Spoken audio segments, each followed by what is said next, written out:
आणखीन एक महत्त्वाची बातमी, नवी दिल्ली रेल्वे स्थानकावर प्रवाशांची गर्दी झाली आणि गर्दीमुळे काही जणांचा श्वास हा कोंदलेला आहे। त्यांना श्वास घेण्यासाठी अडचण होतीये। 4 महिला बेशुद्ध झाल्याची प्राथमिक माहिती आहे। प्रयागराजला जाण्यासाठी मोठी गर्दी झालेली आहे। महाकुंभ मेळाव्याला जाण्यासाठी प्रवाशांची मोठी गर्दी नवी दिल्ली रेल्वे स्थानकावर झालेली आहे। मात्र या ठिकाणी इतकी गर्दी झाली आहे की काही प्रवाशांचा श्वास हा कोंडला, त्यांना श्वास घ्यायला सुद्धा त्रास होत होता। इतकी गर्दी नवी दिल्ली रेल्वे स्थानकावर पाहायला मिळते। या पायऱ्यांवर आता बॅरिकेड्स लावण्यात आलेले आहेत। एंट्री आणि एक्झिट सुद्धा या ठिकाणी बंद करण्यात आलेली आहे।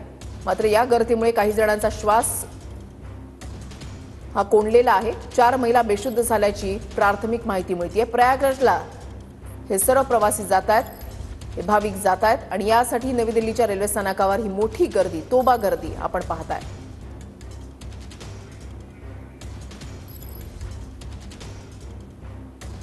महाकुंभ मेळाव्यामध्ये सहभागी होता यावं, गंगा स्नान करता यावं यासाठी देशाच्या कानाकोपऱ्यातूनच नव्हे तर जगाच्या पाठीवरून सुद्धा भाविक जे आहेत ते प्रयागराजमध्ये येत आहेत आणि आतापर्यंत कोट्यवधी लोकांनी गंगेमध्ये स्नान केलेलं आहे।